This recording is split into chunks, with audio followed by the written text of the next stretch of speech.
women, if you've ever been in a narcissistic relationship, listen up, okay? When it comes to narcissistic relationships and fibroids, they both go hand in hand. This is why I say this. Whenever you're dealing with fibroids, right, there's many factors that bring on the development of fibroids. Stress is a huge factor, right? Because when we're dealing with stress, our cortisol levels are up, our bodies are in fight or flight, mode. And again, this is gonna off balance. This is gonna cause a hormonal imbalance, which again brings on the development of fibroids. So I always say this: toxic relationships creates toxins in the body. All right. So when we're dealing with narcissism, when we're dealing with in a relationship with a narcissist, right? And we're I don't want to use the term lightly, because when it comes to narcissism, they have to be diagnosed. But typically, there are people out there with narcissistic tendencies, some more than others, right? So when we're dealing with somebody who has a lot of these tendencies, it's going to be a very stressful situation, as some of you may know, right? It's going to be a very stressful situation.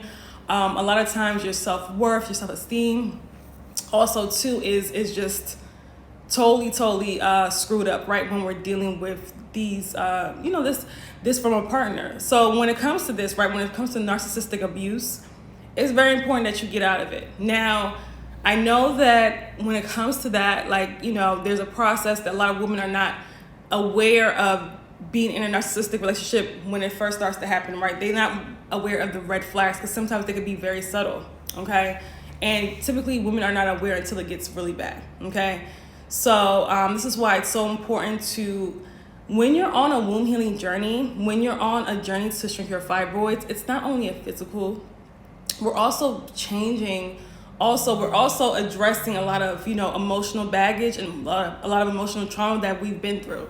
So there's things that you've been through in your life that are a reflection of what you're going through now, okay? Let me explain. Like, women that have been through a lot of trauma, this has affected their self-esteem and their self-worth, right? They let the trauma fester and, eat them up, right? So this is going to be a reflection of the kind of partners they pick. So when they pick partners who are not treating them the best and they're actually staying, that's a reflection of how you feel about yourself, right? So women with high self-worth, that again, typically these are women that have balanced hormones. They're women that are rooted in their emotions, and they know what they want and they know what they don't want, right? They're okay with being alone. That's another thing. They're not codependent. They're okay. Even if they would desire a partner, they're okay with being alone. Whether they're, single or married, their self-worth stays the same, okay?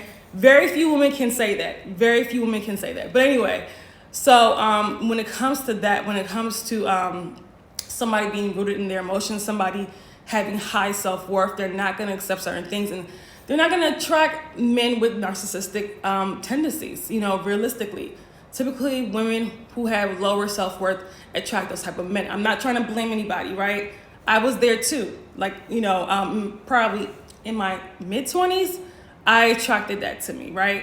And after that was the last time, right? So after going through hell, right? So I totally understand. And that was at the point where my fibroids grew the most, right? During that very toxic narcissistic relationship, okay? So I say all that to say that if you may be dealing with somebody who has narcissistic tendencies, or maybe is a full-on narcissist, and you have fibroids, listen, you want to get out of that, right? And you can't, seek counseling, maybe seek therapy, but find a way to start, cutting yourself off from being abused by that person. This is what's going on, okay?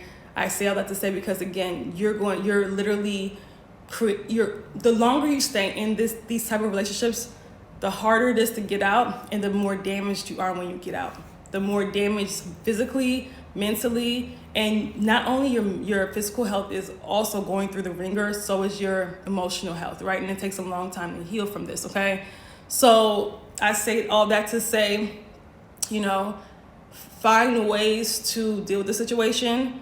Well, if you can't get out, find ways to find help, right? Therapy is definitely, and sometimes maybe they can help you with the process of trying to, eventually get out of that, okay? So hopefully this is helpful to somebody that's dealing with narcissistic abuse and that's wanting to go on their womb healing journey, because it's not gonna work. You're not gonna be able to get rid of your fibroids or shrink your fibroids or get rid of reverse PCOS or balance your hormones when your body's in fight or flight mode every single day. The stress does a number on the body, literally. And man, it can really, really, really be, it can wreck your hormones completely, okay? So hopefully this helps someone. All right, have a great day.